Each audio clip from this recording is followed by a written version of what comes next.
Hi, I'm Mike Penny, and welcome to the Paragon Company. Last time, our heroes ventured underneath the Bazuldu Home for Wayward Children, an orphanage in the middle of the town of Bainham, to search for any hidden clues or perhaps a link to some missing children. They found a series of tunnels that had been dug into the basement, and after venturing through, found a chamber with some sort of ritualistic-looking arrangement of mirrors. And Tom, one of the party, decided to go and check it out, and as he stepped in a puddle, a hand reached out of the puddle and grabbed him by the leg. And with that, we'll continue our adventure.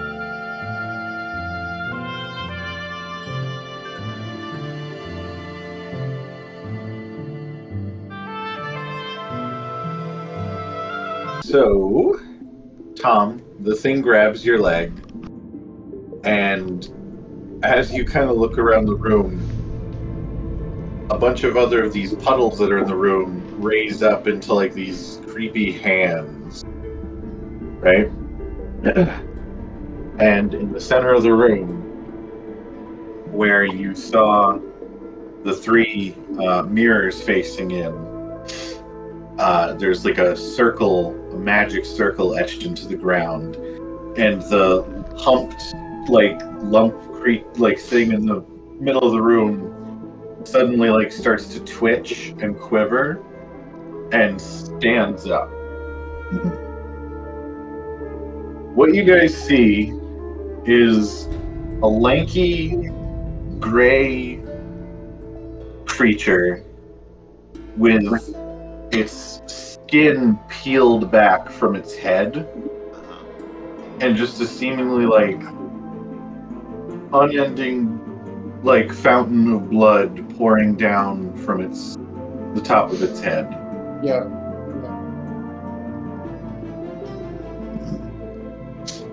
A fountain of blood pouring from its head. Oof. That looked up. Yeah, no, that's real. You get a doctor in here. It looks like some pretty bad trauma.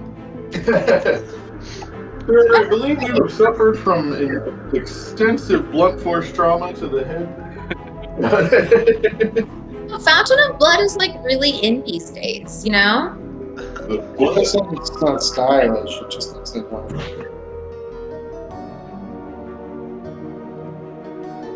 So, Tom, when that thing grabbed you, you took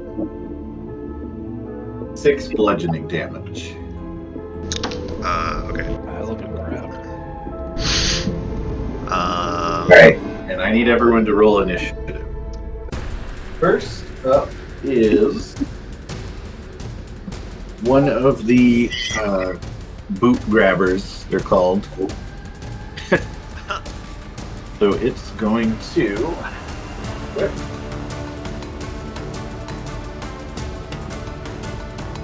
start moving towards Tom. Then that is turn. And next up is Akira. Okay,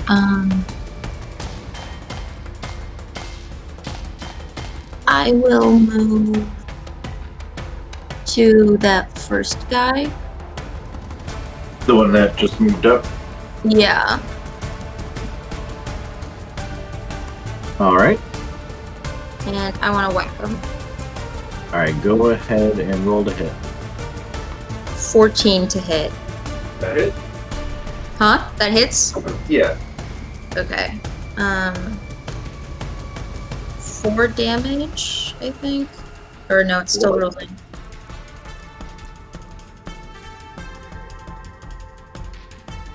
It just disappeared. I don't. I'm sorry. 1 second. I literally. It's just. It did 4. Oh, it is 4. Okay. It is 4, yeah. And then let me do my third. My bonus. Alright, go ahead. 24 That hit. and 4. Alright. So yeah, this little slimy puddle starts moving across the floor towards Tom, and you just smash it with your club and then like stomp on it. Okay. But when you stomp on it, you find you can't pull your foot off of it. Ooh, okay. All right. Is that your turn? Yes. All right. So as you guys, run into the room and this is all happening, the bleeding, like, tall creature in the center of the room looks around and it's going to start running. It's going to run towards Tom.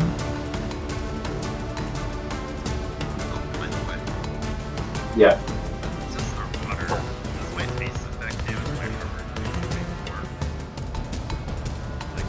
Sorry.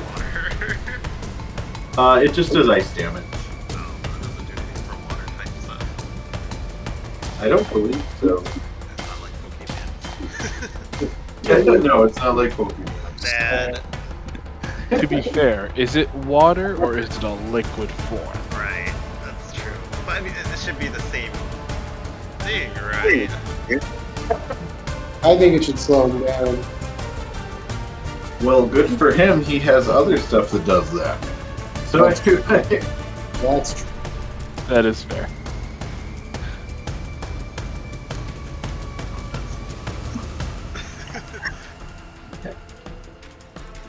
All You know what would really suck? If we had a way to just build walls. right. I think I used to be able to do that when we were playing Starfinder. I could Yeah, it's really quick verification. Ah, yeah, because we could technically just contain them unless they have a way to ooze through walls or something. I mean, I can do almost one yet. So Tom, it's going to take 2 claw attacks at you. Okay. Tom's eating his topping this entire time. would he? Why would he be Still just eating the top. Yeah, he's still eating it, like, he's trying to dodge attacks while eating it, but, that's alright. And the first one was a 12, Okay, so that misses. Yeah. and that misses also. So it comes up to you, and it just it claws at you, but it like doesn't hit you. It like hits the ice armor around your body. Not enough to cause itself to get hurt, but it doesn't hurt you at all. Right. Tom's just like slipping in and out of it. He's just like eating his tom cake. Right, Archie, you're next. So yeah, Tom's not doing too bad. What? This is a question for Mira. What is an appropriate pet name for Archibald to call Kira? Donkey. Okay. Yeah. Yeah, sure. So Kiki. Who knows? I don't know.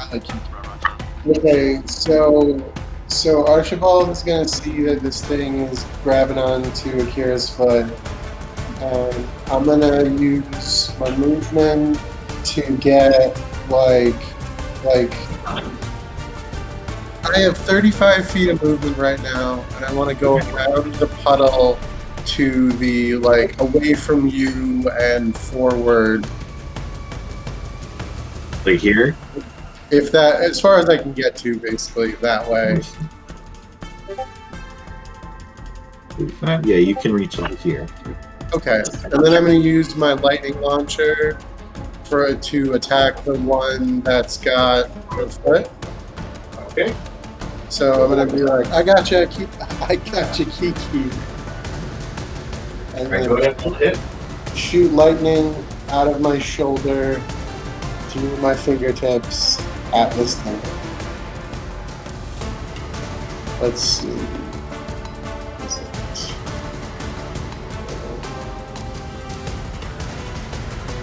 Rolled a 15 to hit. It hits. Okay, and then so then it's 2d6s. So the first one does 8 damage. And then I don't think I added looking at the second one, so that's just It just adds an extra d6 to the first hit. 6. So I did 14 total. All right. So yeah, you run across the room and you blast the lightning out of your armor, and it just vaporizes. Okay, cool. Poor little slime creature. Shouldn't have grabbed my girlfriend's foot. All right. Is that your turn? That is. And then I'm going to use my bonus action to set up Gizmo on the guy that's got attacking Tom. So whoever attacks him next has advantage. It's 30 feet, so I don't know if you can. All right. So this green slime is Gizmo. Heck yeah. All right. So yeah, Tom has advantage on his next attacks. Actually, effectively, that I'm distracting the bad guy, and whoever attacks him next gets advantage because Gizmo is like running interference on them. Right. So if it gets attacked in first or whatever, they'll get it. Yeah. All right. Is that your turn? Yep, that's it. All right. Next up is one of the boot grabbers.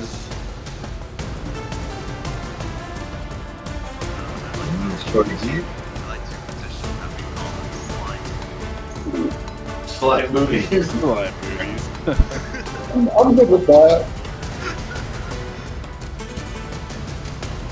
All right. That is its turn. Tom, you're up. Oh boy, I'm surrounded by enemies. So yeah, while all this is going on, Tom's still eating his Tom cake. He's almost finished. He has another one in his pocket ready to go. He takes a look around. He's like, "Oh, nice to meet everyone. I hope we can be friends." Well, so we have the slime booty that's holding on to me, right? And then we have blood fountain skeleton guy in front of me, right? And then we have slime booty behind me. Okay, so I guess I'll just shoot at skeleton guy with Calamari Calamity. So I'm gonna roll a hit dice. All right. It's a straight roll because it's a ranged attack, which would be a disadvantage as close, but Gizmo's giving you advantage. Gotcha. Well, it didn't work anyways. It's only a 10. So you shoot it and it kind of just tilts its head out of the way, then it misses. Okay, well, I summon my tentacles then, and that's my only summon because I used up the one before, right? Because we never long rested. Yep. Where do you put it? I guess right next to Skeleton Bro. Okay. So your kawaii anime slime girl tentacle appeared next to the And Alright, you want to roll the hit for your tentacle guy? Yep. Where's the plate? Okay. Got a 7. That did not hit. No, that does not hit, unfortunately. I blame Ernesto. He jinxed us earlier when he said final. That is fair. We'll take blame. Well, at this point, can I move away? Because I still have a move action, right? If you move, oh no, you can't move because the boot grabber is holding onto your leg. Well, can't do anything, so Tom just takes out a Tom cake and eats another Tom cake. Another one, it just starts eating it. Alright, track 0. Do you have Hellish Rebuke, Tom? Hellish Rebuke, no. Ah, okay. And he's using Armor of Agathis right now. Yeah. Alright, so where can I move to get advantage on the Fountain of Blood dude? You actually have clear line of sight of him right from where you're standing. Oh, I'm just gonna run right up to him. I'm gonna use the the melee weapon. All right. Go ahead and roll to hit. Does that position give me advantage or no? So it's not advantage yet. Yeah, you wouldn't have advantage because the homunculus already granted the advantage to Tom. Oh, I see. That's mirror there.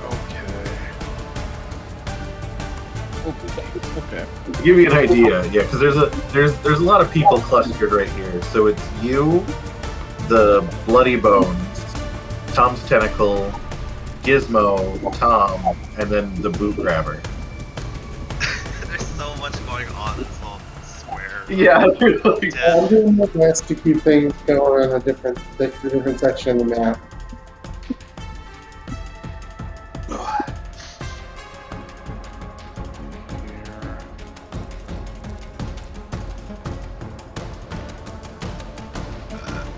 So the mirror stuff. There to get advantage of Tom. Close it there. Can you close this down? Darn. Okay. So actually, I will say, if you guys want to use flanking rules, you can, but enemies would get it too. What does that mean?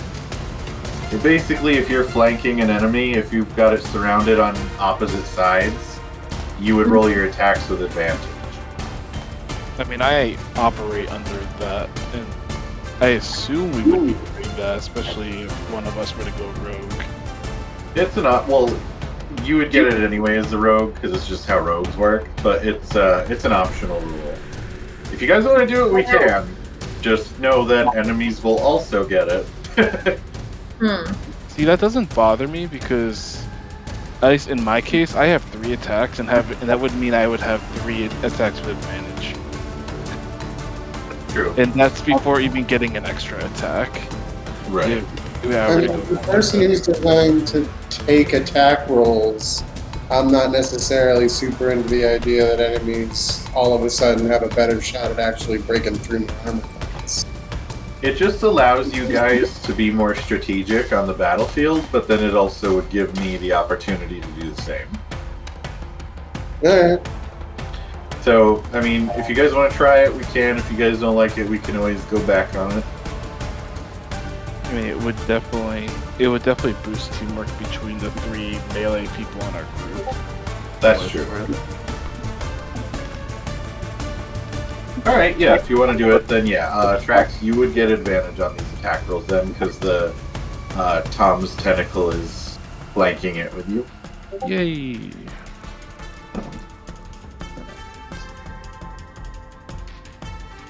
First attack.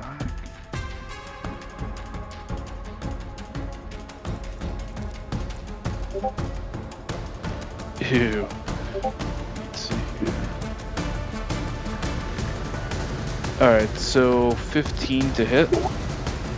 That was advantage? That was with advantage, yeah. Alright, that hits.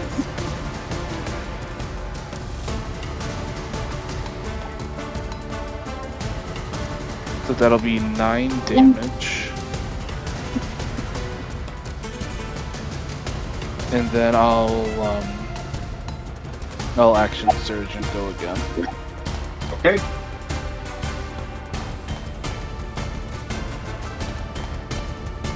That'll be 23 to hit.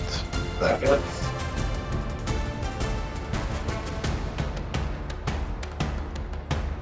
That'll be another 9 damage. And then I'll use my bonus action to do the other end of the back weapon. end. I think it's a D. What's that? It's a 1d4 or something.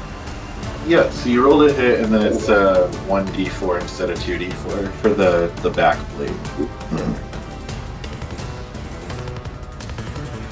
Alright, that's gonna be a 19. I need to roll again. Make sure I don't Yeah, crit. hit. So,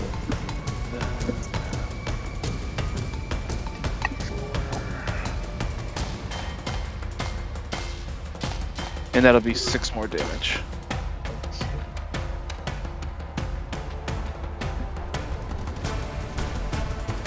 Okay, so as you hit the creature. Your first hit, you just flash into its body, and just blood starts gushing out. And then it hold on.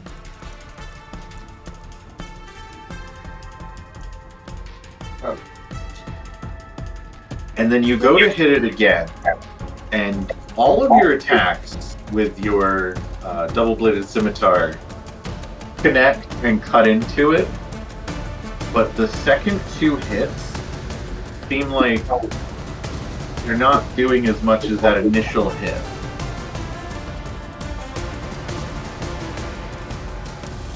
Okay. Just a reminder for what it's worth, my weapon is silvered. I don't know if that'll come in handy or not. If not, no big deal, just disregard it. Yeah, no, I know. Alright, cool. And that'll end my turn. Alright. Next up is the boat grabber that's latched onto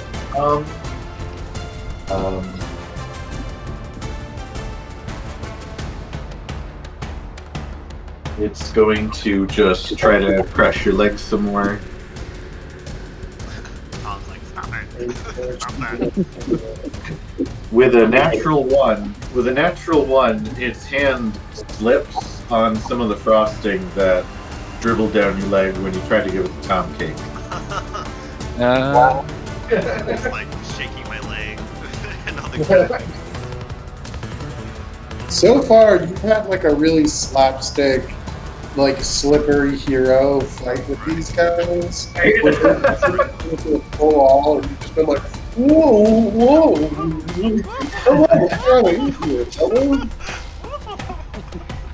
Next up is the other boot grabber Oh here. my god. Please don't attack Tom. There's It's so just much gonna going move. It's gonna move over here, and then it's going to it starts making this weird high pitched like sing-songy like humming sound like on. Like this. Doesn't sound like that. yeah. And I need give me a sec. Wow. Uh, You killed him. Oh. You killed Tom. It's over. Oh, here it comes. Need Akira and Trax and Tom to make a wisdom saving throw. Oh no.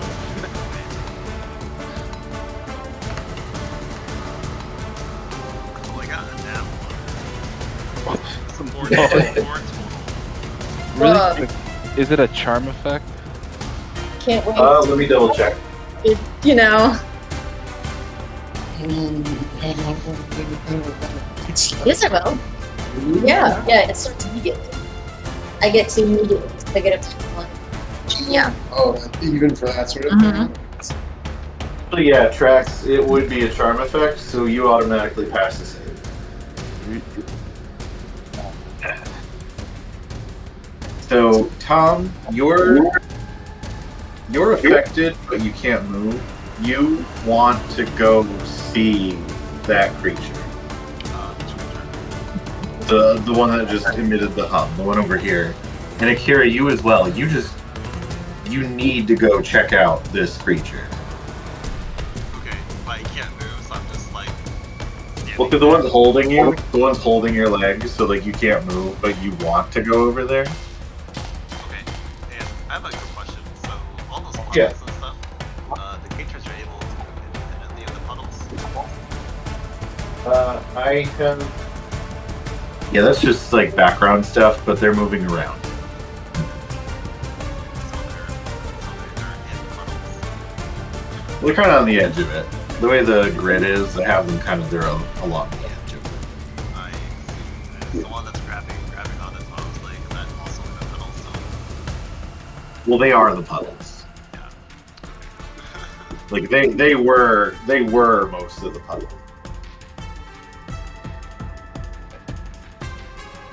But that's its turn, so we're back up to Akira. Okay, so I have to go towards that thing, right? Yeah, Yeah. you want to. You want to go to it. Is it just random monk bullshit? It's just like, you know, like people. Not yet. Not yet. Not yet. I'll go to it.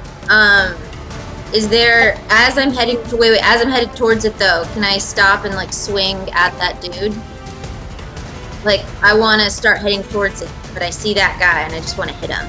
Let me double check. I think you can do that. I don't think that makes perfect It sense. just like for No. Akira, like yeah, like fuck yeah, I'll go over there, but it's still a dude. I want to fucking hit him. Hey, while I'm walking. Like might as well. It's on the way. It's on the way. It's a drive-by Yeah. attack. Yeah, no, basically. it is right on the way. Yeah, I'd say go ahead. Okay. So thank you. So I feel like you're really character to just wreck that dude while I was crossing him up. 21 to hit. That hits. And then I do 6 damage, and then I'm gonna spend a key point. Alright, give me 1 second. Don't you get a bonus attack just for? Attacking? Yeah. Not yet, at level 5. Oh, Soon. No. My Alright, next level is go gonna ahead. be big. Alright, go ahead and roll to hit. You're spending a key point to do flurry of blows. Yes. Alright. So I'll swing twice. 9 and 9 and 9. Those both miss. Okay. And then I guess I move. As you smash it over the head as you pass it, and just more blood just pours down. Good. But as you hit it, it seems like as the blood keeps flowing down its body, it seems almost like this blood is like giving it some sort of rejuvenating effect. And then as you walk past it, it's going to take a swing at you with its claws. so I just want to point out that almost every time Akira spots something, the result has been you cause it very heavy traumatic head bleeding to the point where if this was like a manga, a show, the style of head bleeding Akira causes would be more of like a slapstick comic effect animation than a real animation. Yeah. It misses. So you run to the boot grabber, Okay. and you just stop dead in front of it. Okay. And that's the end of your turn.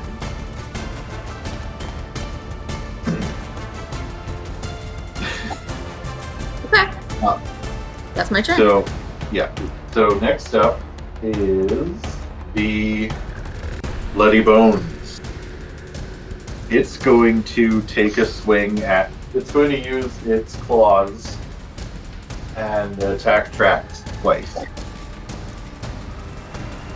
Returning the favor. It gets first it's 17. That'll hit. Okay, and second one misses. Okay. So first hit.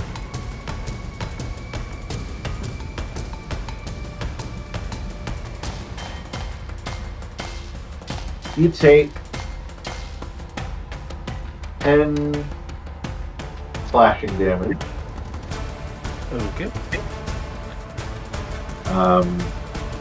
But that's gonna be its turn.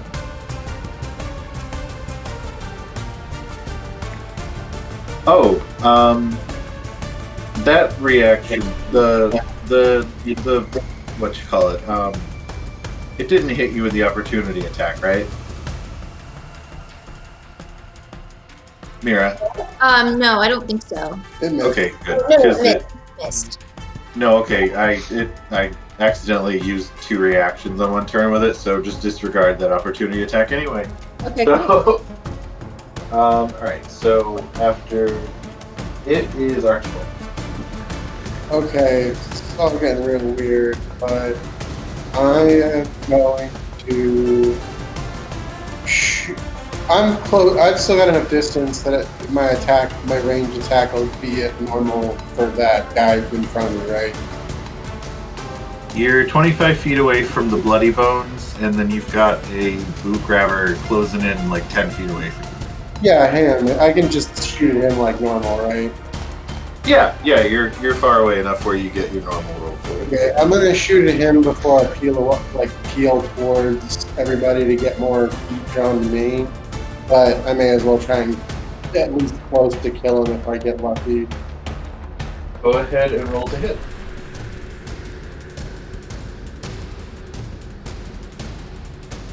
Point one. That hits. 11. Plus an extra d6, yeah. 6 again. So 17. 13.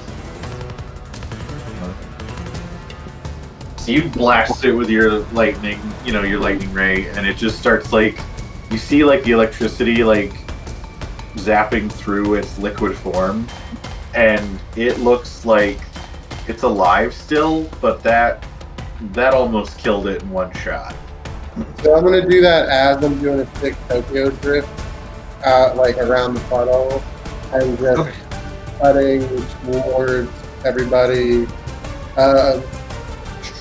How close can I get to just danger, everybody else's situation? Well, how close do you want to be? You have 10 feet of movement still where I put you? I'd like to get be close to Akira's. Okay. So you can get here. That's as good as it's gonna get. Is there any way to place me next to an enemy in any capacity? I can't quite tell who's who in the cluster. If you want to be near Akira, no. But you could get, if you want to go back a little bit, you could have gone right up to the Bloody Bone. Yeah, I'll put myself right next to him. Just put the chance on him that I'm strength. He's straight up fucking surrounded. Yeah. Yeah. All right. That your turn? That is my Gizmo. I'm Right. going to use my bonus action to have Gizmo give the next person who attacks the Bloody Bones advantage. Okay. Next up is the boot grabber that you just almost killed. He's gonna. Come try. That would run from me if I was him. He goes right up to you. And he totally misses. As he goes to try to grab my super cool not boot, my robot leg just auto dodges. No, fuck that. Yeah. So that's its turn. Tom, you're up. Okay, so am I still charmed by that other creature thing? Yes, but you can't move, so you don't have to move towards it. Okay. So Because that boot grabber's still holding on to you from the beginning of the fight. yeah. I guess I'll just try to kill the boot grabber grabbing me, but let's see.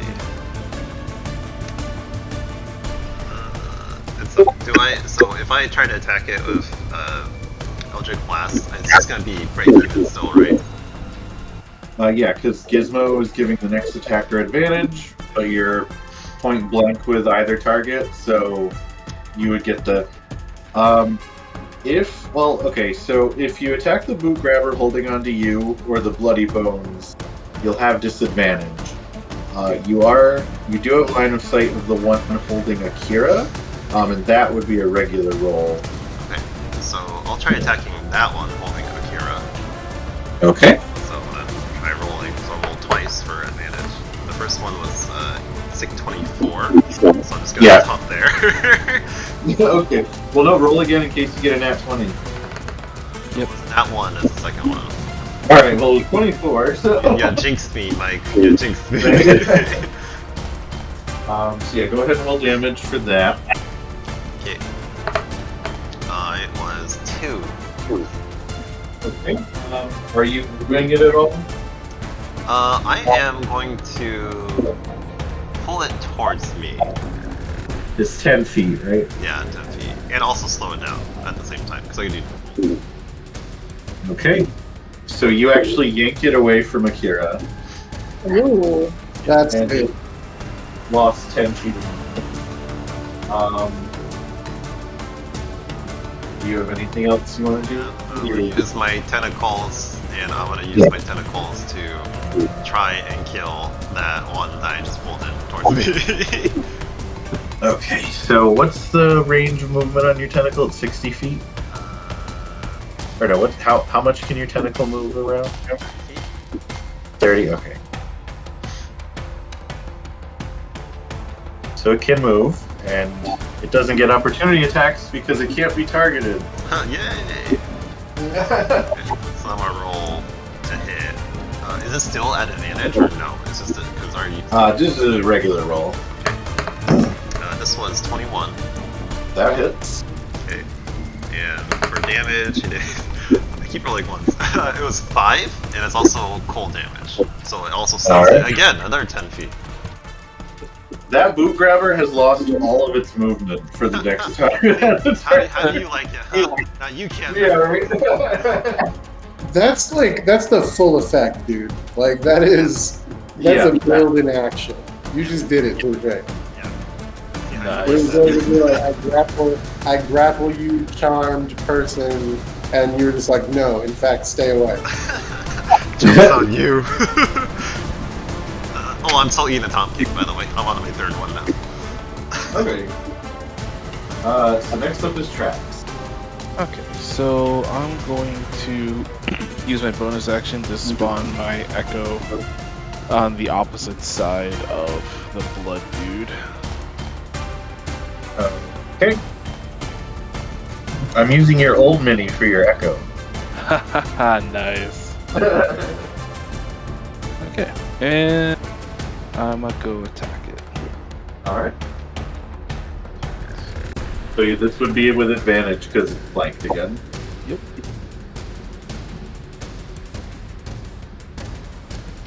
Yep. 17 on the first attack. That hits.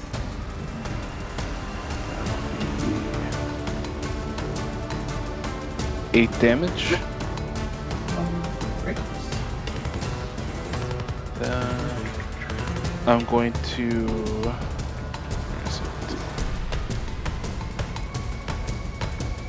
I'm going to use Unleash Incarnation to do another attack. This time from my Echo. Okay.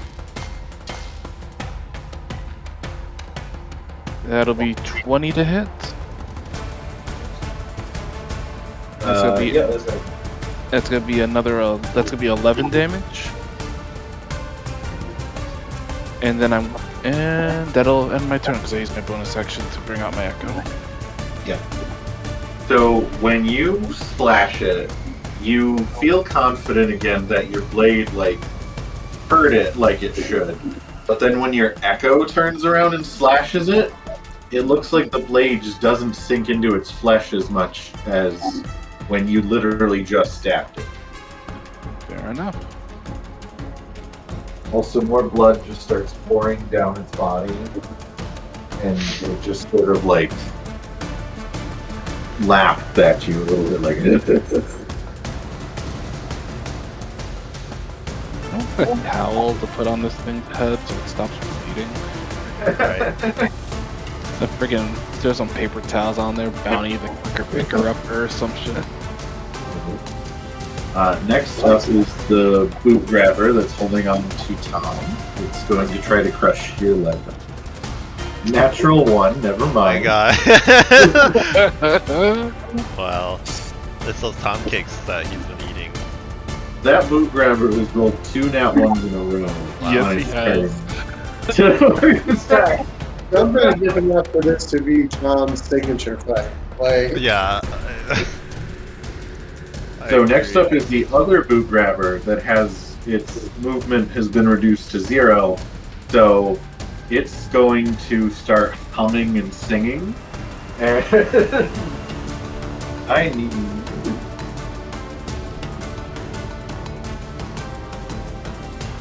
I need everybody to make a wisdom saving throw. I don't know. Wow. Tom got an 11. 19.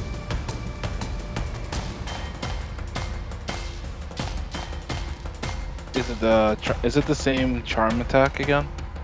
Oh, yes. Yeah, tracks you succeed on it. Ooh, 18. Rolled a 19. So it starts humming, and you're all like, yeah, we saw this shit already. We just all like ignore it. The slime booty like looks visibly disappointed. Right? Like, I want to say I respect its choice, as you cannot do anything else, so I understand. Right, you know? can't move. Give it everything. So we're back to the top of the round with Akira. Okay, where, can you point me out really quickly? No, I see myself. Okay. In order, is it 3 guys? Could we just point them out really quickly? I'm sorry, there's just... No, I know. There's a. You're all like clumped in one big chunk here. So here's the boot grabber. There's the one holding Tom, and then there's the boss, and then there's the other boot grabber right behind Archie. Okay, can I get around to the boot grabber that's holding Tom? What's your movement? 40. What if I do not? Yeah, you can. These Okay. are puddles. These are just puddles, so it's not like Okay. water. Yeah. And then I want to swing at that boot grabber. All right, go ahead and roll to hit.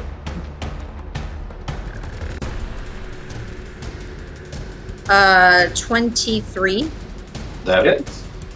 Alright, and then 5 damage. And then I'll use my bonus action to do an unarmed strike. Okay. 10, which I think. That does not. So you crack it with the club, and it like splatters a little bit, and then it like sort of reforms. You try to like kick it, and it's just like it feels almost like kicking water. Okay.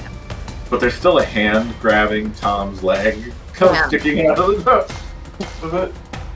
Am I like near a boss now? You're behind. Okay. It's here. You're not in like melee range with it or anything, but you're like 10 feet away from it. All right. Is that your turn? Yes. Next up is the Bloody Bones. It's going to just, let's see. It's going to turn to Trax, and its eyes start glowing, and you just feel like it's peering into your soul and your mind, and it can read your thoughts. And I need you to make a wisdom save. I'm glad you didn't do that to Tom. There would be nothing there. You have the most confused look.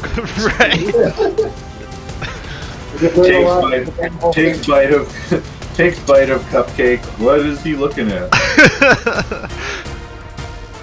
You got a nice ass. 17. All right, so you shake it off. You're like, nah, fuck that. 6. All right, Archie, you're next. Alright, so there's how many grabbers are actually grabbing? Just the one holding Tom. Can I get a shot on it with my current distance? No, there's too much stuff in the way. Is there any way with 35 moves and a willingness to jump jumps to make it happen? Oh, absolutely. I would like to engage move that way protocol. All right, so you do get an opportunity attack from the boot grabber right next to you. It's gonna probably luck out, but let's see. Does a 21 hit? It does.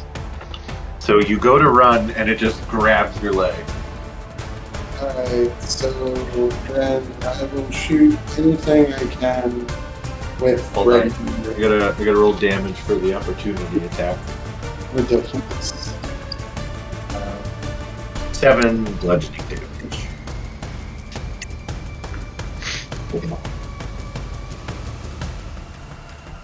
You can shoot at it or the bloody bones, but it'll be a disadvantage because you're too close to the two of them. Alright, so I don't have a clear shot at anything. Let's see. No, they're the only 2 enemies you can hit from where you're standing.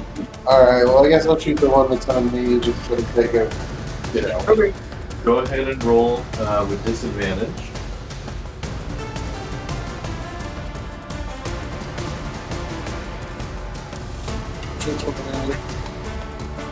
Okay.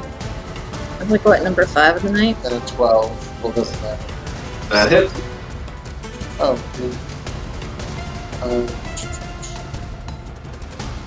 8 damage and 9 damage.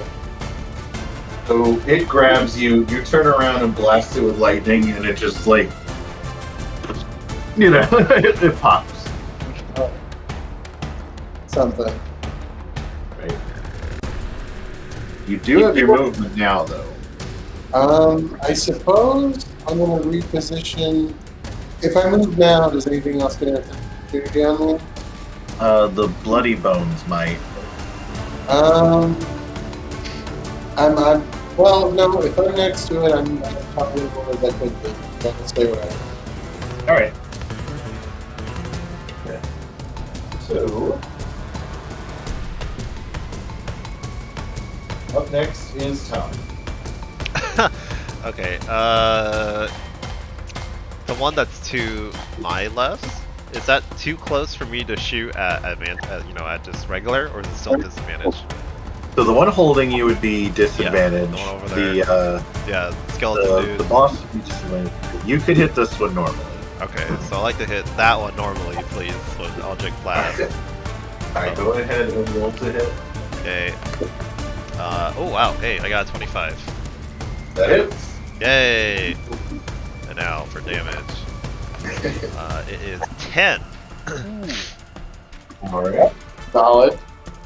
So you blast it with like a shock of energy, and it just like ripples through it. Like steam is coming off of its body, but it's still alive. Okay, I like to slow it again, just to make sure. Alright, yeah. That, just to make sure, right? And then I actually like to push it away from me a little bit. So it's Okay, almost it's 10 feet, right? Yeah, just push it away. Just so I can maintain my Yeah. advantage. And now I saw my tentacles, so I like to use my tentacles to try to attack the one holding my leg. Okay. Alright. And Go ahead and roll a hit. 12, so I think it's a miss. Oh, that hits. Oh wow, really? Yay! Yeah, these things aren't very like sturdy, or they're just like little slimy puddles of water. 10 to damage. Alright, so your tentacle comes over and just cracks the thing, and it like shatters into ice with your tentacle hit. Oh my god, am I free now? You are free! Oh my gosh. Tom like does a little celebration dance, like yay! Boop, boop, boop, boop. Dance with your tentacle. Yeah, just like this. You but and your tentacle need like a victory dance or something. it would just be like this. It'd just be like Zoidberg dancing. It's like whoop, whoop, whoop, whoop, whoop, whoop.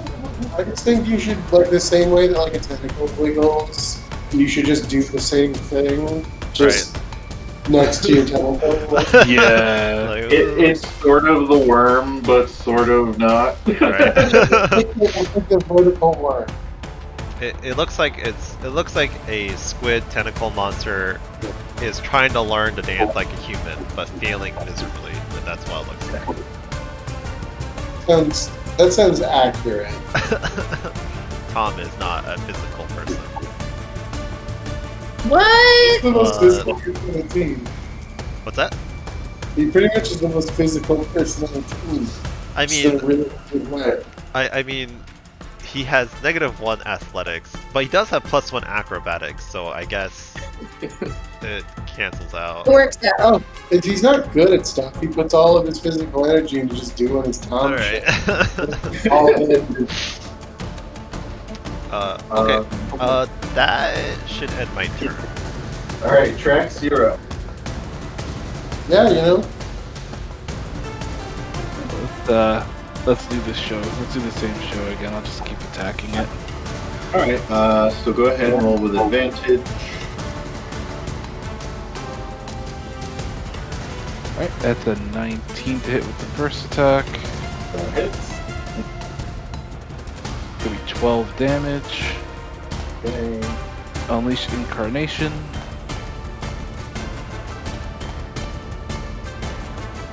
Ooh, 13 to hit. That just hits. Keep advantage. That's gonna be 10 damage. Alright.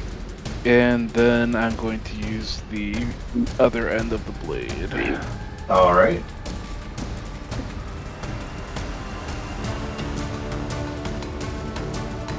$23 to hit. Yep, that hit.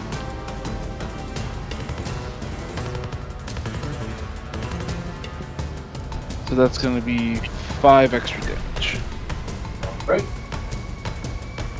So you just start carving into it, and you feel like your blade just still isn't quite like doing as much as it should when you cut into it. Mm-hmm. And just more and more blood starts running down its body. Alright. Next up is the boot grabber, which it has 10 less speed. So it's gonna just slowly move towards you guys and then its turn. Yes. fully ruined a turn for an enemy. Oh, I'm sorry. Actually, it's gonna do that thing again. Oh, the hum. I It's really need just battle. everyone but Trax to make the Wednesday. It's just humming the boss battle, Mike's boss battle music. Alright. Well, Tom got 22. Alright. 13. Alright. I'm rolling really low. You are all... You're all like, no, we did this before. Right. Yeah. Not this time. We can't let him lie. I feel like we Akira, should. go back to you. I feel like we should attempt to bottle one of these up for Oh experimentation. yeah, I was gonna say. I was gonna say like maybe Tom could be friends with it. Yeah. I want to turn my head to the boss, Okay. and I want to whack him. You just gotta move forward a little bit, but then you're right up to him. All right. So 21 go to ahead. hit, That hits. 5 damage, and then I'm going to spend a key point. Wait, can't you Akira, attack how twice? do you kill the boss? What? How do you kill the boss? Ooh. Oh, that was it? I don't know. Yeah. I want to like knock the sword out of his hand, or Oh, he doesn't have any weapons. He's just claws. Oh, okay. So you know how like in God of War when Kratos like grabs the dude by the skull and Okay, like I've never played any goes of to them. the ground? Okay, I want to do that, but with my bat. Okay, so like you run up to it. Do you want to And- just make sure you guys that Akira's It's like covered in shark's it's teeth. covered in shark's teeth, not spiked. So it is lippy. Yeah. So Yeah. you like upswing. You like upswing and catch it in like the bottom of the jaw, and like knock it up, and then you just swing down to the ground. And as you smash it in your club, it like just shatters its skull across the ground, and just like a completely unrealistic amount of blood just starts pouring across like everything from where its body is, Wonderful. Okay. until it eventually stops. Okay, that's good, because if it didn't, that would be more concerned. So, So you still have your movement left. Because one boot grabber is still alive. Yeah, I'm gonna head towards that boot grabber. Oh yeah, I should play the capture. Tom's friend. No! No, don't kill him! And I want to use my key point to use Flurry of Blows to incapacitate it. Or Okay. Alright, go ahead and roll the hit. Alright, 16 to hit and 19 to hit. Jesus Christ. Go ahead and roll damage. Alright, 6 Nice. and 4 damage. So 10 damage total to incapacitate for research. Akira just absolutely obliterates this creepy skeletal bleeding creature and then just drops her bat, runs backwards, and just double punches this slimy creature on the ground, and it just like the little hand reaches up like trying to like grab you, and then it just like turns into a puddle. Wait, Alright, is it small enough of a puddle that I can fit it into one of my like research vials that are like larger? Oh yeah, for sure. Okay, we'll take it for research. Oh, can you put in some pieces of Tom cake in there for a snack? Yeah, I'm going to risk that for science. Say that again, Jesse? What? I'm willing to risk that for the scientific experimentation of doing it. Thank you. Thank you. Now I'll be happy when we let it out later.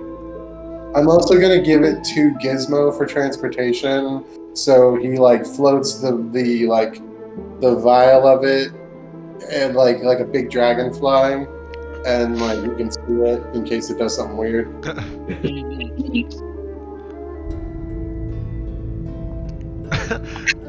I still cannot believe that Tom did not get hit the entire time, except for the very beginning. Yeah. Totally rolled that stupid fucking boss. Just being like, nope, what? Yeah. I was waiting for something terrible to happen to me, like blood spikes coming out of it or something from all the attacking I did to it. Well, we might be celebrating too soon. Who knows? If this is true, I'm dead. The blood just kills me out of nowhere. It's like, man. Ah. Oh, I'm sure it was supposed to be really horrifying, but it just couldn't hit Tom and wanted to so badly. So yeah, with that, you guys kill all the creatures in the chamber, Except for one. except for the one that you captured. Yeah. Yes. So, There were less than 3 creatures, right? There were more than 3 creatures, right? there were 4 boot grabbers and then the bloody bow. 6. Okay, good. So with that, you guys, you've won the fight. And as you kill the bloody bones, the 3 mirrors that were held up to it,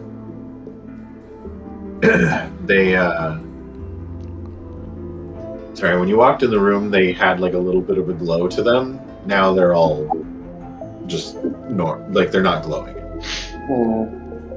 And is there still? It was the bloody bones in the center of it. Yes, that was the thing in the center of the room. So there's nothing in them now. Right, no, it's just the mirrors are just facing there's like this circle on the ground with like stuff etched into it, and then there's just 3 mirrors facing this circle in between them. If it's clear enough to do so, can I check all that out, and especially this magic circle and everything? Yeah, you're just trying to check it out in general, or? Yeah, I mean, I don't have any spells. I don't have identify available, but I'd like to do as much magical investigation as I can, short of being able to. Okay, yeah, give me an Arcana check. 21? Okay. So you go up to the mirrors and you kind of look them over, and you're pretty satisfied after checking them out that they don't appear to be magical anymore. The magic circle in the center of the room doesn't seem to be giving any kind of effect anymore. It seems like whatever was going on down here abruptly ended when you killed the creature that was in the center of the setup. Yeah, that's probably better than that. So, I'm worried about the fact that there are 3 missing kids and 3 mirrors. Well, I'm saying this to everybody. So, like, I don't want to break these. I think we still need to be careful about the possibility of saving these kids. Let's check out the area. Oof, I'm really glad I didn't go with my first idea for that fight. Yeah, I know. That was also my idea. Then I remember the kids. I'm like, we should try not. So, okay, yeah. So you guys just kind of look over the whole area. I mean, Yeah. there's always a possibility for treasure. What about? Okay, I'll just say you guys look through the room. You don't find anything aside from the mirrors and the remains of the monsters you did kill. What about that center platform the skeleton monster was on? There's nothing there. No, it looks like it was stone and it had like things carved into it. But when Archibald checked it, it seems like whatever magical thing was going on stopped. Is there anything on any of the bodies worth like looting or taking from like any of the corpses? Well, so the boot grabbers, when they were destroyed, they seemed to like quickly evaporate after they like splashed apart. Yeah. The bloody bones is there, like it's just dead on the ground, with its head completely smashed. So like it's basically a severed head at this point because it just shattered. So it's just like a grayish blue skinned kind of long creature with just like way too much blood pooled around it. I'll take time to detail it, in a brain box for notation later, just in case the books on monster biology aren't well up to date on it or whatever. But yeah. Tom goes over to the body and starts cutting off the thumb of one of the hands. Oh, okay. Yeah. All right. Now, if someone could ask why Tom's doing that, that would be great for this next setup. Yeah, I'm gonna ask that since I'm the first one to do that. Yes. Why? Okay, so Tom is like, sawing off one of the thumbs and just stops and looks at the tracks and is like, well, is this not what we're supposed to do after every enemy we defeat? Because you did it, so remember we're not supposed to do this? I mean, You cut the thumb off the hand of a thief because it makes it harder to grab things, hence it makes it harder to steal things. Tom just like... That doesn't work in this scenario. Tom's like, oh, okay, I just thought that's what we're supposed to do because I saw you doing it. And Tom just like stops and walks away. No, that's fair. Remember, Tom learns from everyone, around him, right? You gotta set a good example. It's got a thumb. You cut the thumb off. That makes sense. Yeah. It does, yeah. Meanwhile, at Fort Algus, like, just cut to Otto, like, sweeping the courtyard, and you're just like... Right? So yeah, I'm sorry, Jesse, did you say you wanted to check the corpse now, or? I just want to, obviously, if there's anything interesting about it to know, I'd like to find, see if I can find that. But also, just for the sake of, I'm like a scientist, I want to get a good look at it to make notes of later, so that I have a record of it for, giving to my church and writing a book on our adventures and updating the local encyclopedia, all that shit. So Oh. go ahead and give me a medicine check. All right, I'm not that good at those, unfortunately. I will say, make sure you take a blood sample from this thing, because when I was slashing it up all those times, it definitely felt harder to slash up as it bled more. Well, I'm not very good at medicine, so I'm not too excited about. I actually think I'm semi-decent at it. I might need to actually. Is this one of those things that we can have that Akira does as a part of our teamwork thing? Sure. What does she do to help you? No, I mean, like, I think she'd be better at like actual medicine than I. So here's the thing. Basically, I have survived from No, I the get you. tender age If you wanna, of 11.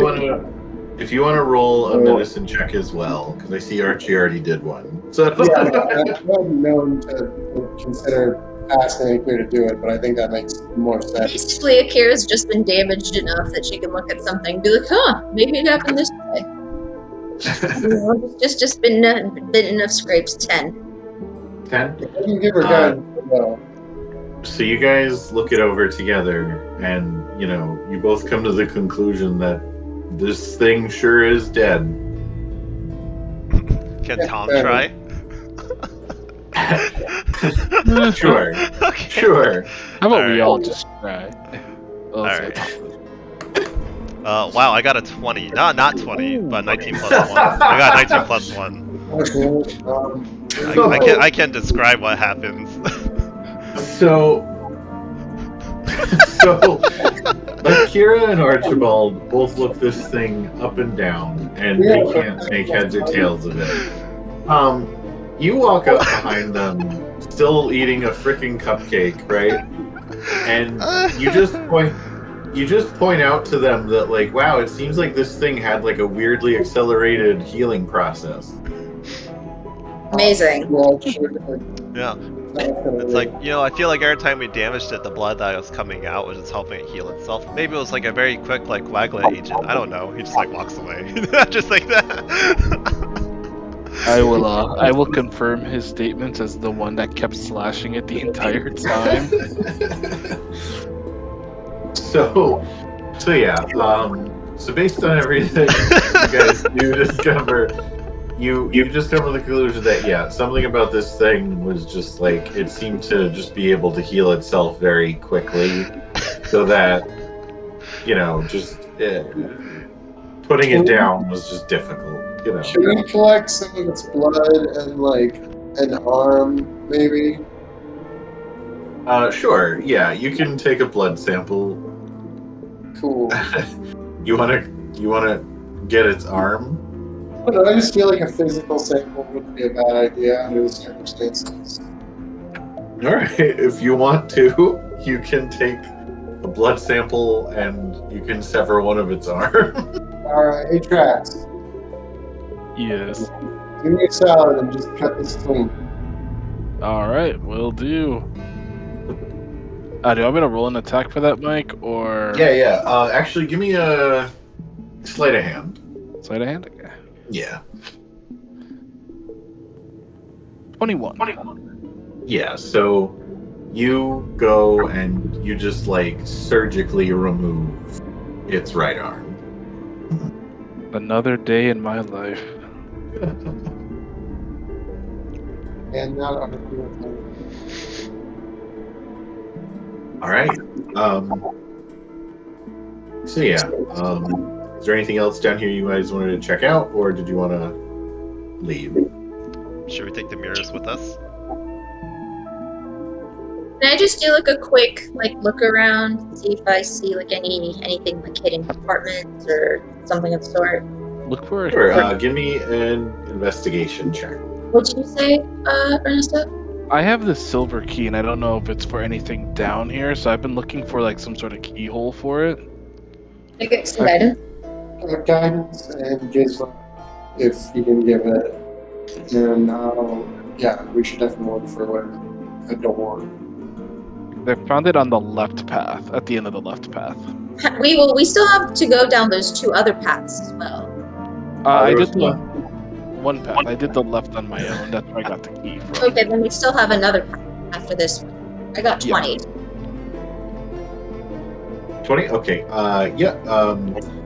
You look around the room for a few minutes, and you're like feeling the walls and like kind of like splashing your foot through the water to see if there's anything hidden in the water or anything. You don't find anything out of the ordinary. Okay. Well, anything else out of the ordinary. Okay, so let's go down the last path then. Maybe there's something there. Okay. So I'll just say, you guys head back through. You get to the intersection. Coming from this way, you take the left to go down. It's about like 150 foot, like just straight tunnel. And at the end of it is a small chamber that just has water dripping. But you do, crumpled up in the back end of this chamber, there does seem to be a skeleton. What if that's the husband? Can we? Is it? It's not like buried or anything. It's just. Buried. No, it's just like it's just a skeleton. Like it's picked clean, you know. But it's sort of. It's sort of. Huh? I can't hear you. Would checking it for like evidence and stuff be like medicine or? So evidence would be investigation. If you're just trying to find like maybe cause of death or something, it would be medicine. Can I investigate it and ask Akira to like check it over autopsy style and give her help in doing that, and like vice versa? So I'd say because you're both trying to do separate checks, you wouldn't be able to help each other, but you could do your separate check. Okay. Can Gizmo help her, and then I'll just investigate like standard? Yeah, that's fine. Okay. So what are we doing? You're rolling medicine with advantage, and I'm rolling just a regular, guidance stuff. 16. Okay.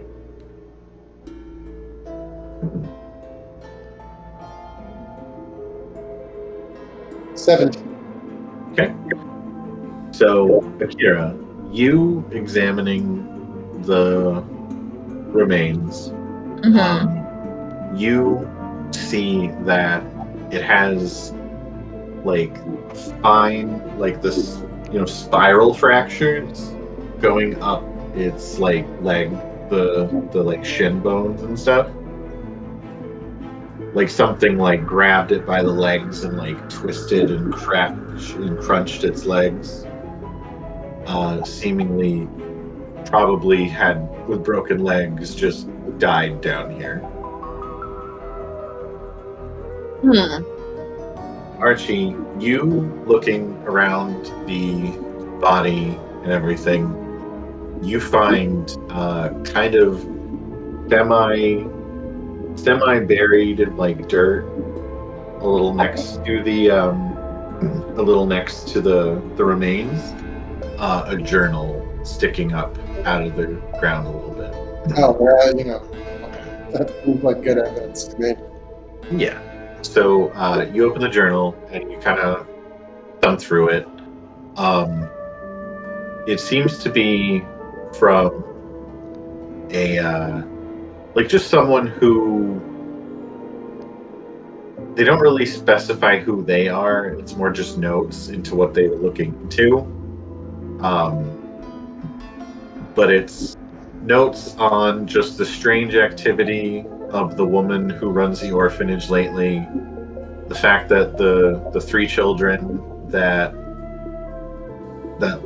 do live in the orphanage seem just like uncharacteristically unhappy lately, and that they were trying to find a way to get the children out of there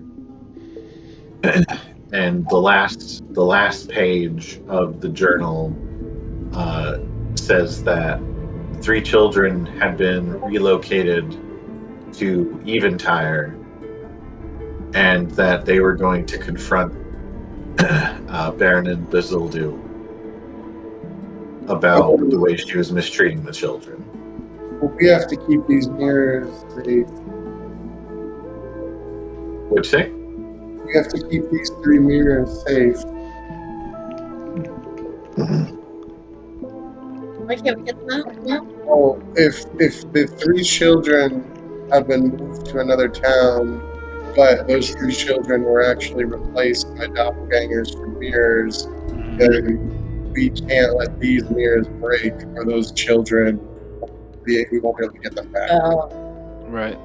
So, like, we have to find a way to, like, keep these 3 mirrors here protected, and then chalk it on the list that we have to go investigate the orphans that were moved at some point. Mm-hmm.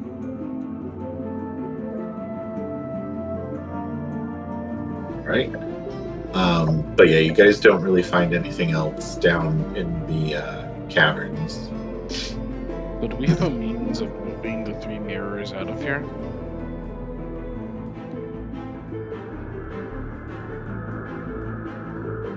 You could always lift them. Yeah, I just assumed that Right, Kira I would guess- just Hulk it.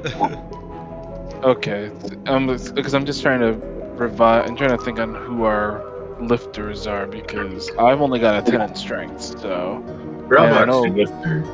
Roblox was the lifter and he's not here.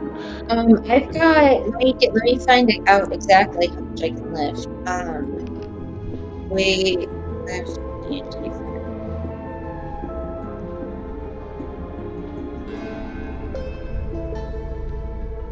Yeah, because Akira has slightly different advantages to lifting. She doesn't, Effectively, but she doesn't need strength as much. It's because of her race. She gets she counts as a large creature for carrying and lifting and stuff. Yeah, I knew there was something going on with her that was different than normal. I just didn't know what. It's advantageous, but it's not quite as good as Groblox, just 20 strength.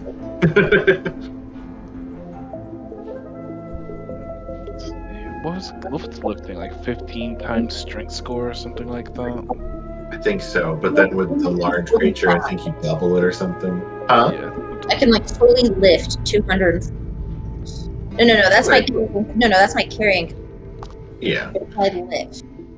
Like I said before, I think when you guys tried to lift the mirror outside, I would let you do it with a lower DC than everyone else because of that. Lifting and carry capacity will be the same thing. It's push and drag, which is 30 times or something like that. Yeah, push, drag, or lift is double your carrying capacity. Yeah. So basically, I could. That's up to 480. Okay. Yeah, they're not that heavy. I feel like it basically you have the right idea of lower DC, but arguably when it comes to imagining what Akira can if it's picking something up kind of thing, pushing or pulling it, Akira it's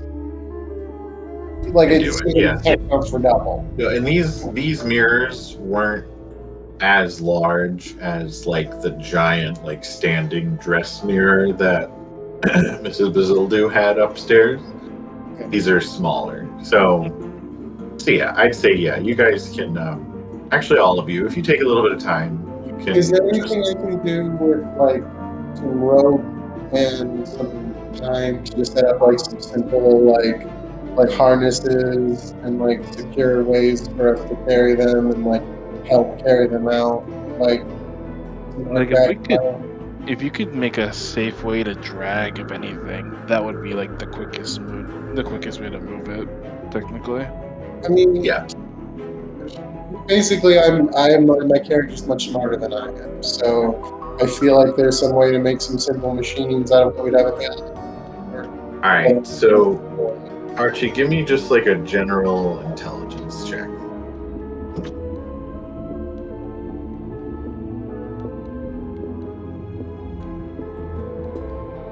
18. All right.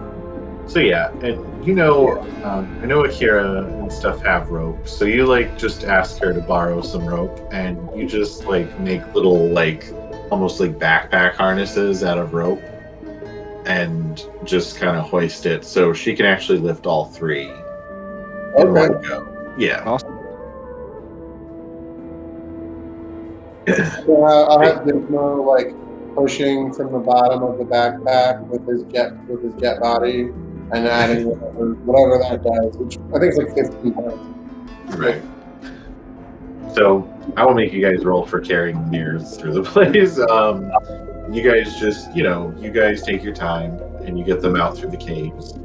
And do you just leave them in like the basement, or? I think we need to get these. I would like to get these pretty real secure. So if we can trust the orphanage for now, cool. But if not, I think we should get them somewhere more safe. Yeah, I agree. All right. Yeah. So for now, yeah. If you guys just leave them in the orphanage basement for now, that's fine. You can always come back for them. I was gonna say, are we like legit trusting this location now? Did we give it to the hand of Polis? Yeah. If that's something you guys want to do, you can do that. I mean, they're the guards / basically police force of this area, so Is Greg still in town? that's another option. Greg,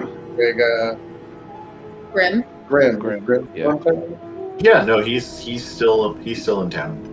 Can we get a hold of him to like take control of this situation officially, so we can get these mirrors down and all that? Yeah, if that's something you guys want to do, if you're gonna go find him, you can. We can try that. We'll probably need to do some form of persuasion though. I just because don't want to bring no cops into this if we can do it guild style. Yeah, I'd rather keep it within the Paragon company. Just I know he's here on his own business, so it's gonna take a little bit persuading, I imagine. I imagine if we proposed it as we're fairly certain that 3 kids who have gone missing might be trapped in these mirrors, and if the mirrors break, the kids might, be effectively dead. He seems like a chill dude. Yeah. So That would be the best, yeah. if we can find him, Yeah, and I mean, you guys know he's been staying in the same tavern as you guys since you got here. So yeah, do you guys want to go back and? Let's report to him. He's our senior anyways in the company, so. well, that's kind of what I kind of want to pass. Like, I'd like to handle this mission in general, but I kind of would like to pass the security just up the line. Is there a Centel chapter? Actually, hey, is there a? One of this is, if anything, for like delicate travel, the Centel heads would be the one who would be able to have some type of equipment to put his stuff safe. Is there any church stuff around here? So you guys haven't really seen like a Centellan church around. I'd say you'd have to either ask someone or kind of go looking for one if you want to try to find, like, if there's a church or a temple or anything in town. And Akira or us while we're kind of going to Grim. Yeah, Tom could go run around and look. I have like part of my background would be that if we can actually find any Centellan stuff, they'll help us. So Yeah.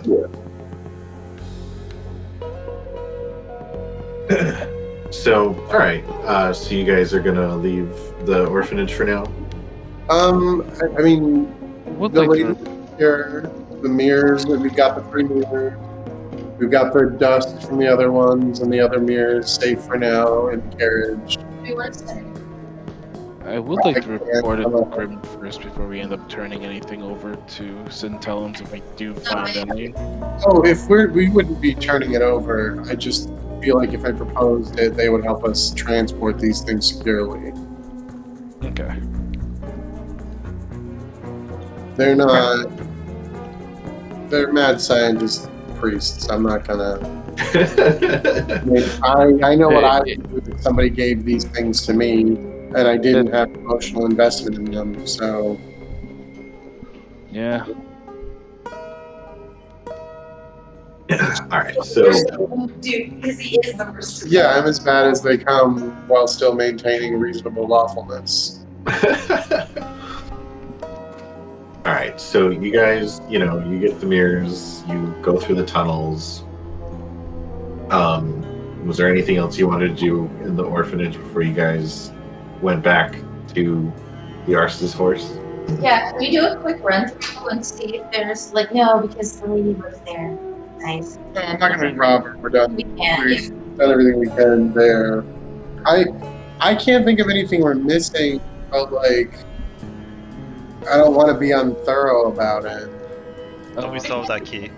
Doors. Yeah, can I ask the orphanage lady if she recognizes the key? Yeah. So yeah, you guys go back up. She's like, when you guys come back up, she's like sort of just pacing around her lounge room. Also, Like, 'cause just you guys for the have record, I am not Yeah. clean.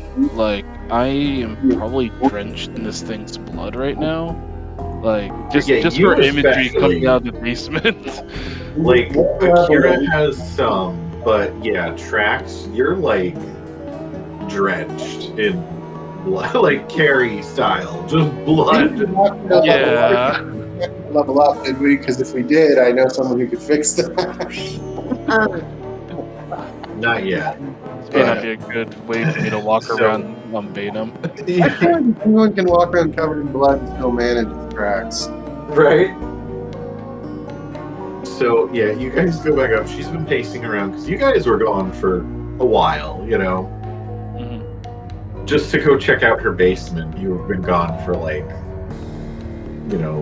over an hour, You basically Yeah, big basement, lots of space for Yeah. storage. So, she sees you guys come up and she's like, "Oh, good, gee, what happened to you?" I tripped. Like, she's like, "On what?" Let's just say your basement's probably bigger than you had actually expected it to be. She's just like, was something down there? was. Oh, We I'm took gonna care do of the- it. I'm gonna pull That's my entire. joke and just like grab Gizmo out of the air and be like, "We caught one of them." And we killed the other big thing, which is why I look like this. oh, well, thank you again. Think I'm gonna have to have some priests come here or something. I'll get right on having some people send it over. Good. Also, you may want to avoid have your anything from around now that on. I don't want just positively, possibly set on fire. I would have it put away. Well, one thing at a time. Just warning you. Well, I guess thank you. Probably not gonna go in the basement for a long time. That's fair. Did you find the children? We found what might be a lead, and we're hoping to be able to pursue it to some result. Oh, okay. We should just tell her what we suspect. She did just go through the same process as we are suspecting these 3 kids. Yeah, okay. She would understand it better than anyone, anyways. Might be able to know where they went to. Yeah, all right. So you guys tell her kind of what had happened down there and everything. Sounds like the thing to do. All right. So after you guys tell her everything, she's just like, well, if this poor person that helped these kids get out of here sent them to Eventide, hopefully it's them and they're safe. But if it's not them, it's hard to describe. I, for the most part, wasn't aware that I was gone, but also, the more I think about it, the more I realize that it was like being stuck in just ice water and everything was dark around you, but you were hardly aware of it.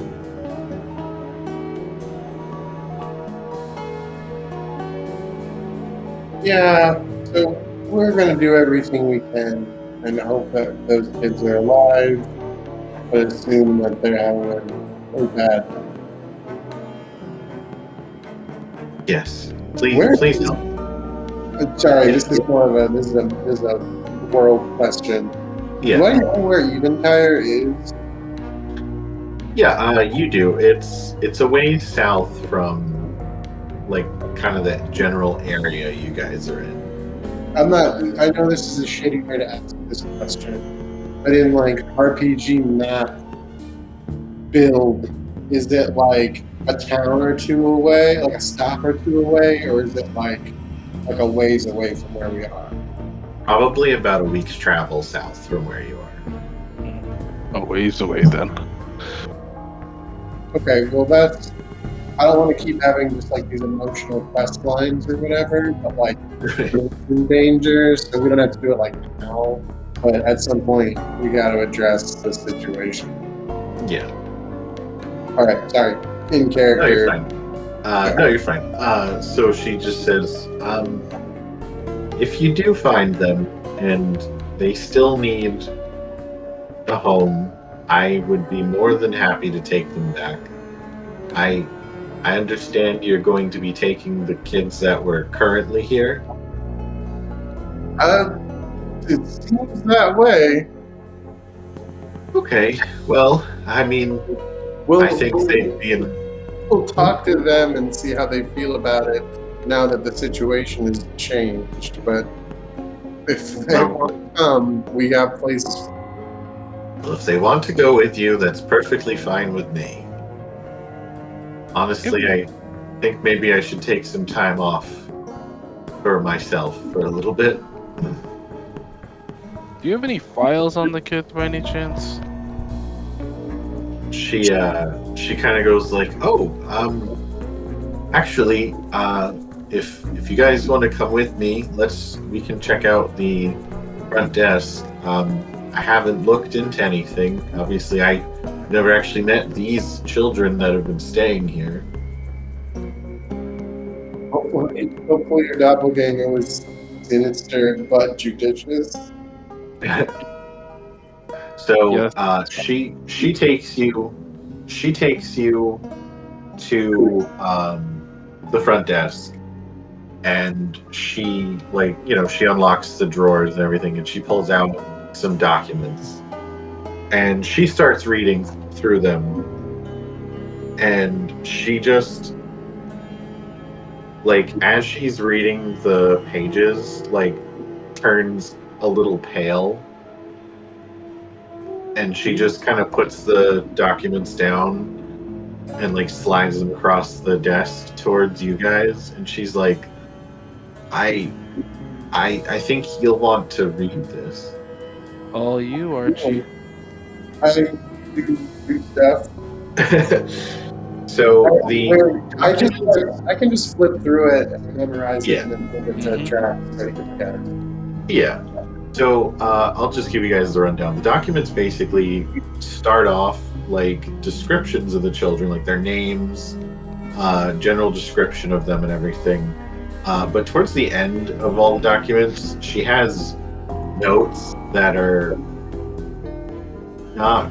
they're pretty unsettling. Like, it talks about the twins, Hannah and Gregor Dietrich, and how like it's a tiefling boy, a human girl. They came from a family. They came from the country to the north of Mistra, the Crimson Concordia, and due to the infernal bloodline of Gregor, their parents tried to get them out of the country because just fear for their child, you know. And it talks about how, like, when they got here, the parents went through a lot to get them out of the Concordia, and they didn't make it. The two kids were brought here, and it talks about how the last bit of the document talks about how the best way to break them would be to cause harm to the other sibling. Okay. Glad to see this place was up to code. Then it's basically the same thing for all the kids. It talks about the drow child, Samano Amado, and how, like, he was from a very wealthy family. It's not actually known if his parents are alive or not, but he ended up here as well. And the best way to hurt him would be to basically just keep giving him hope that his parents were alive and then taking it away. And then it just goes on like that for all the kids. Like, it's just like, this is them. This is the best way to cause emotional and psychological damage to them.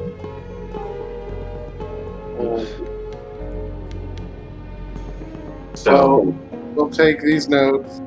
Yeah. So, Mrs. Bazuldo, she's like, you know, I want to meet them, but after reading this, I don't think, maybe it's best if they don't come back to see the face of their abuser. That is fair. That is if you're okay with that level of closure. I mean, I feel bad for these children, but I have not ever met them. Right, so I'm cool with what you want to do, but at the same time, I just want to make sure that you realize that these children are going to grow up, and if they were ever to hear your name or see you somewhere, they will just have thoughts of this other thing that wasn't you. And I just want to make sure that you're okay with that. Well, I'll say that, why don't you all tell them that the monster's gone, I'm just a regular woman, and if they decide they want to meet the real me, then that's fine. Fair enough. So, just before we have to recap what we've got, we've thoroughly investigated the basement and the basement addition. Yeah, And, no, you guys feel pretty confident that you've checked out the whole place. and do we want to check the area, like the house, for things that might use that key again, since we didn't know about it to begin with?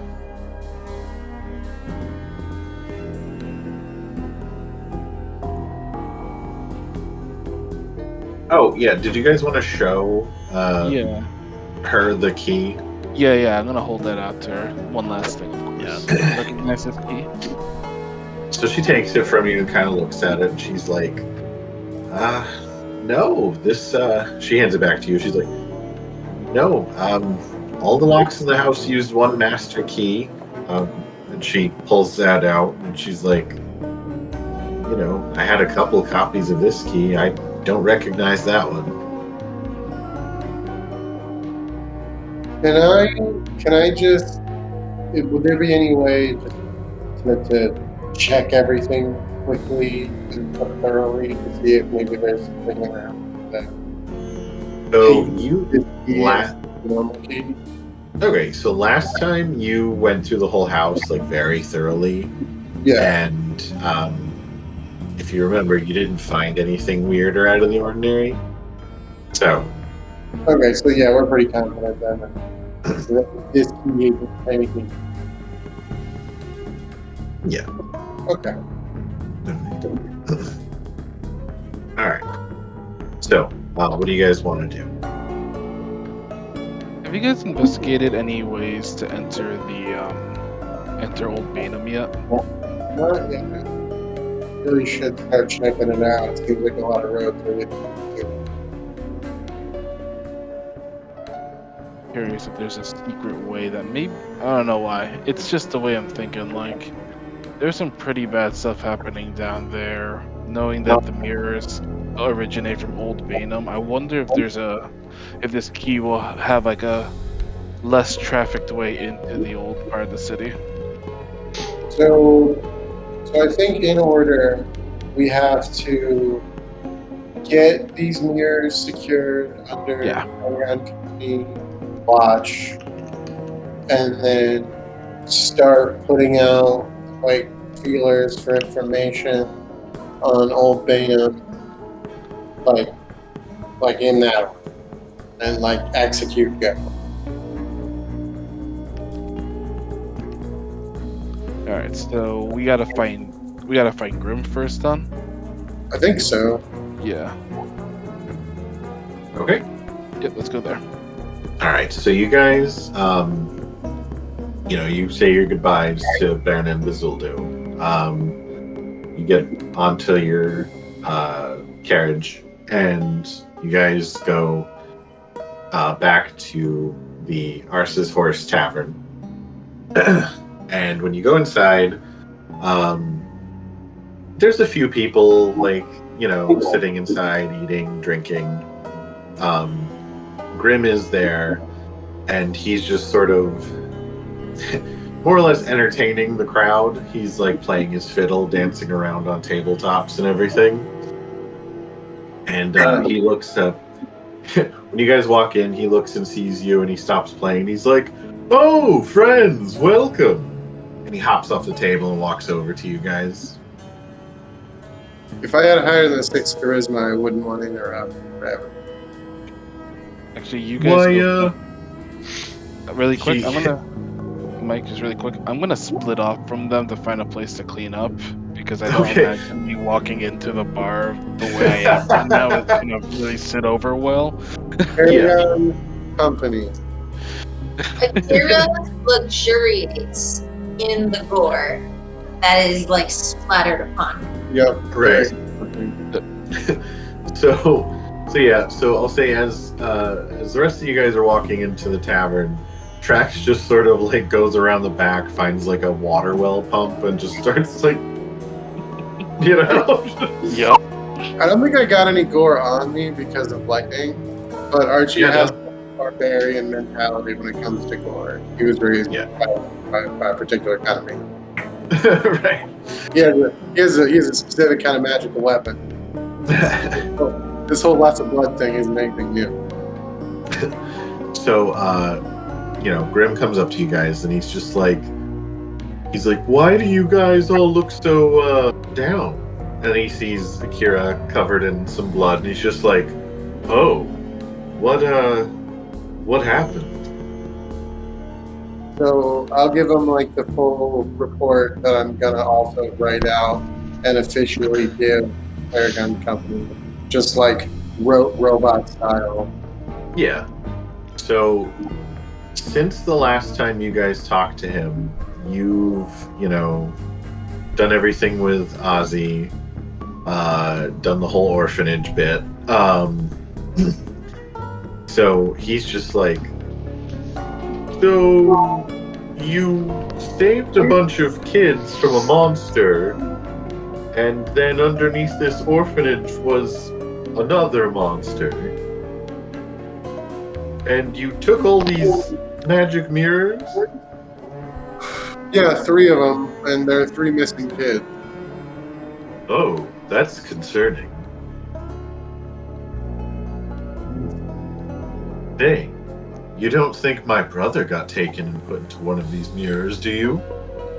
It's not impossible, and we certainly need your help securing the mirrors that we do have, and we need to, if we could start having an investigation into Paragon. What's the name of the town? It's The one you're in? no, the one we're going to. Eventide or whatever. Yeah, Eventide.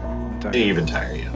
We won't be able to make it to Eventide right away, but if there's any guild presence there, now is the time to start doing some spy work. Oh, certainly. There are Paragon members there currently investigating things. I'm sure I could send word to them, and if I can't get in touch with them directly, well, there's always Fig. And Grim, I don't mean to put it this way. Please don't take this as manipulation.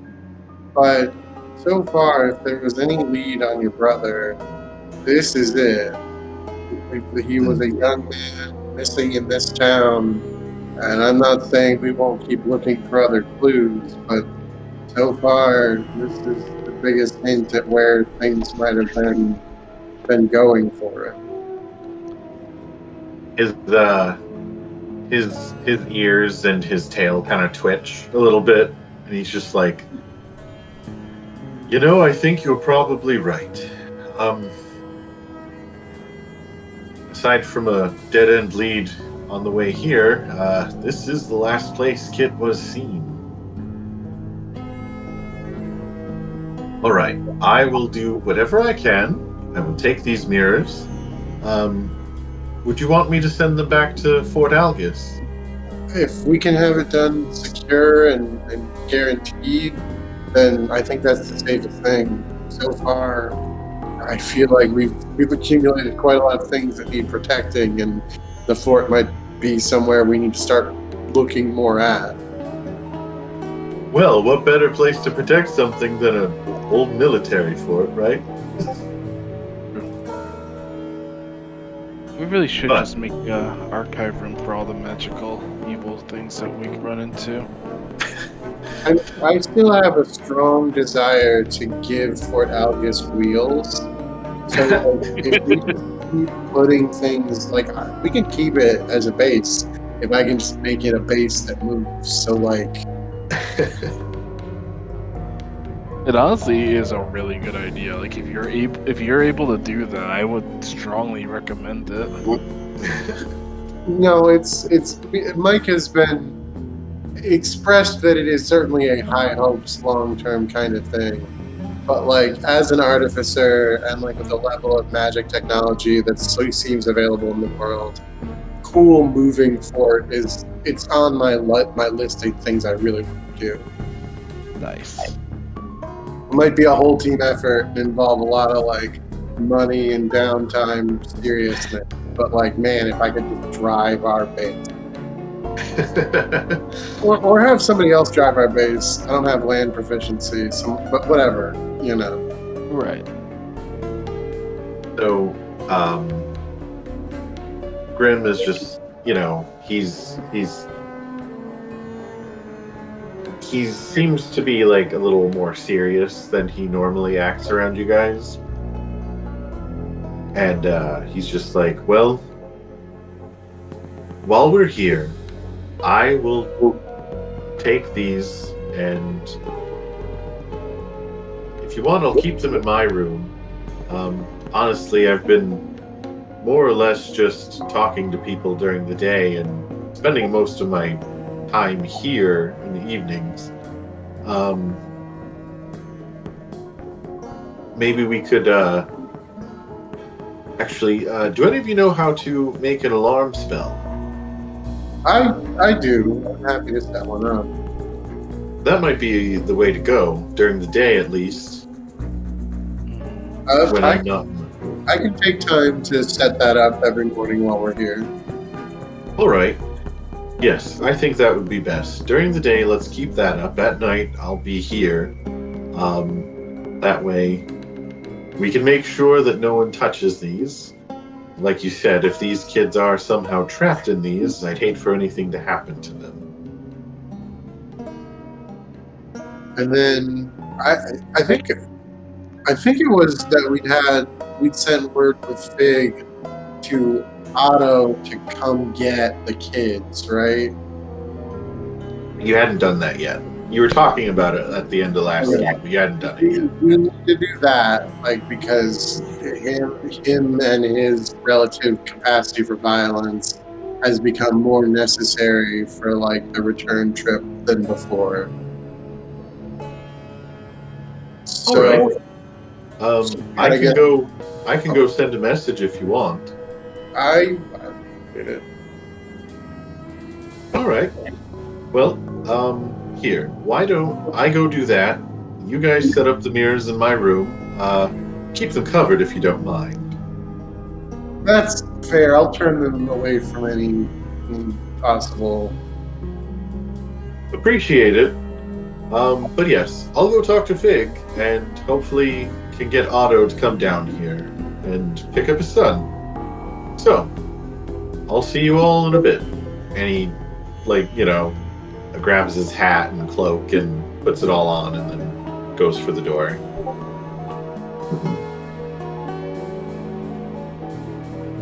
I think I have alarm as a ritual, so I can do that now. If we can go put them in the room, I can set that out.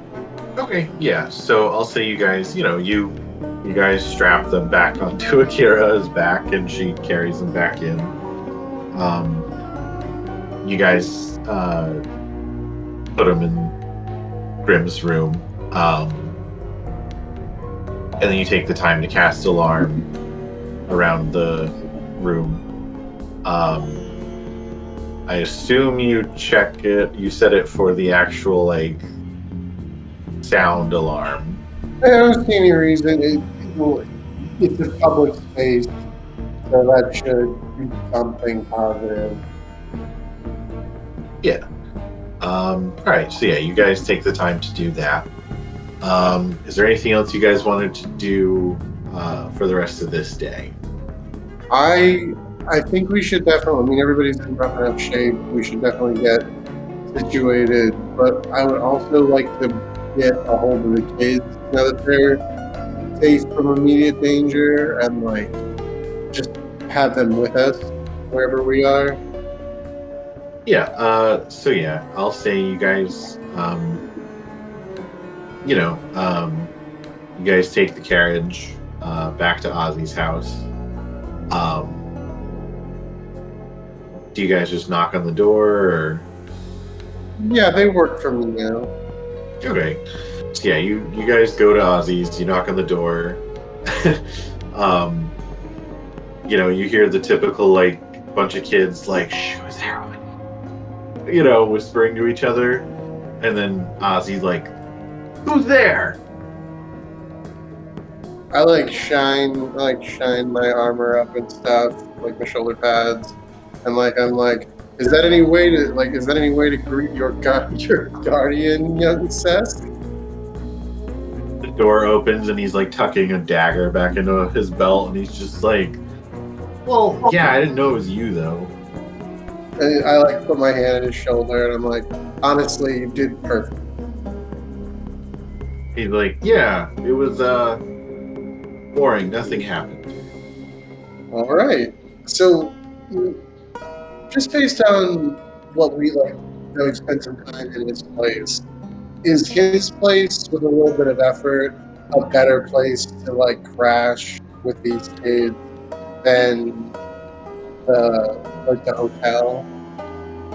The tavern? Yeah. So it's not a very nice tavern, but Ozzy's house is definitely pretty run down by comparison. What I'm getting at is that if we did a fix-up montage with these kids, because I am an artificer, could we make it a nice? It would take some time, but Sure. You're cutting out. Oh.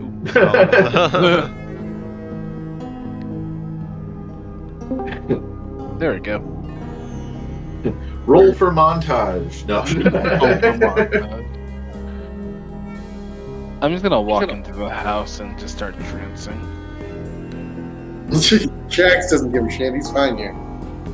Right. I mean, my thoughts on it is that this is a more defensible spot than any property that we do not have any stake in, because we can't do modifications to those. Plus, if we're at a tavern or an inn or whatever, people can blend in. I've done that plenty of times. I hate to admit. So I just feel like we're in a place like this is a place where like we can manage the kids and not have them in and out of danger or have to like hide them in a weird hotel room, and like by fixing up this house that our employees technically own, like we're just increasing the value of our properties, like our holdings as a team. Mm-hmm. So definitely staying here is probably the best move with the kids, anyways. Because you know from last time that the only real entrance is the front door. The back window you guys fixed up after, Akira broke it, the window panel out.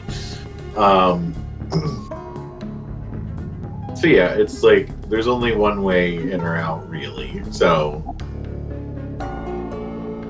yeah. So if we could take some time and fortify it, like just basic like Home Alone amount, and like get it comfortable again, more that's the priority than anything else. And like lock the doors and all that. I think that's worth like the time and the gold if it takes it. I agree. Okay. It is getting a little late in the day now. You guys have done a lot in this one day. I guess we can ask the kids for the night if they want to come crash at the tavern with us and like eat some shitty food, and like then tomorrow we'll start fresh on getting this place set up as our Paragon company base. So you guys, you suggest the idea of going to a tavern for the night, and all 6 kids' faces light up, and they're like, "Yeah, let's go!"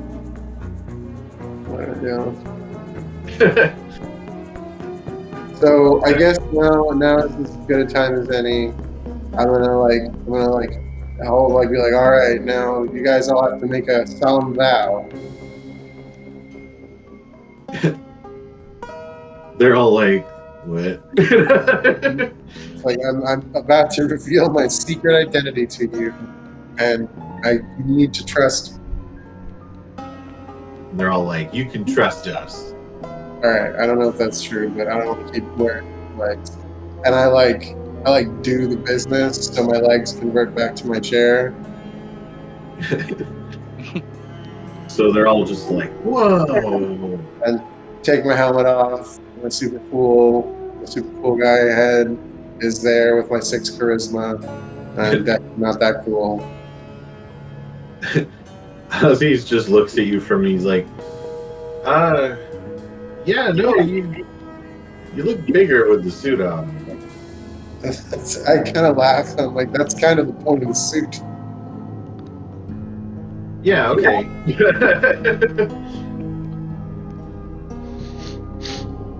So the kids kind of, they didn't have a lot on them. Like Ozzy is the one that has the most stuff here because it's his house. But they kind of pack up, and they're like, "Well, I guess we should go to this tavern you want to take us to." Before we go to the tavern, make sure we lay down some expectations here. Just because we paid them money doesn't mean they won't try to pickpocket a drunkard that's way out of their size range. I'm not the mean dad here, so if you have to lay down the rules, lay down the rules. Ozzy, like, you don't have to worry about any of them trying to steal from any drunk jerk over there. Good, because I'll be keeping an eye on all of you. And I've got 4. You see, like, some of the younger kids are, like, looking for your other set of eyes. Oh, the echo is behind them. Kira stage whispers and goes, "He wears glasses. That's why he squints so much." Oh man, I should put glasses on. Say I've got 8 eyes.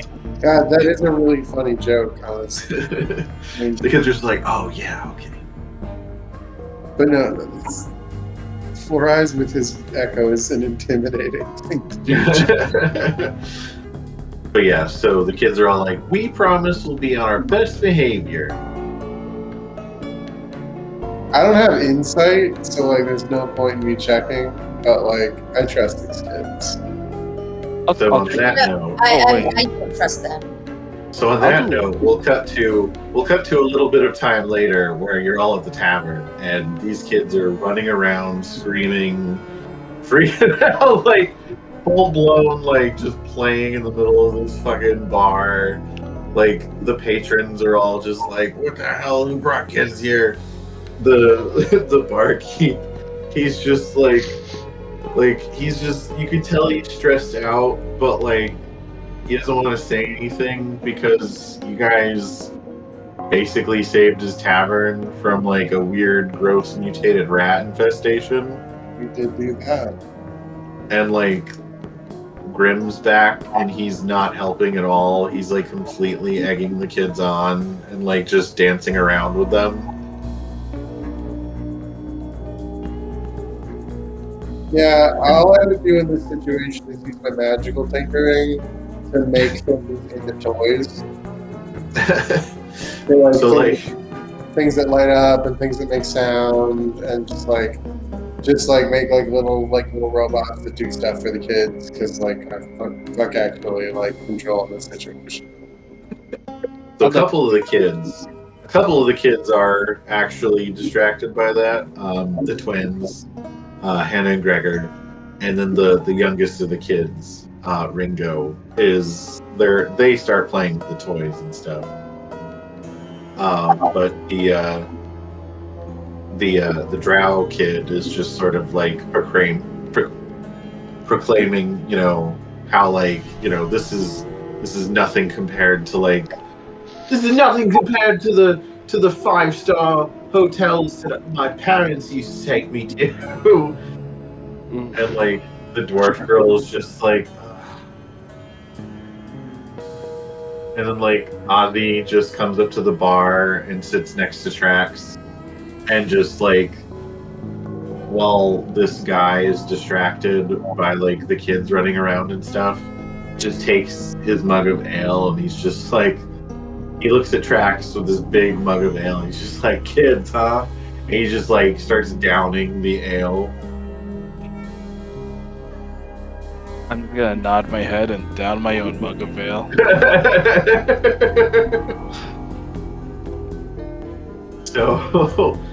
So I'll say, unless there's anything else you guys want to do, this will be the end of the evening.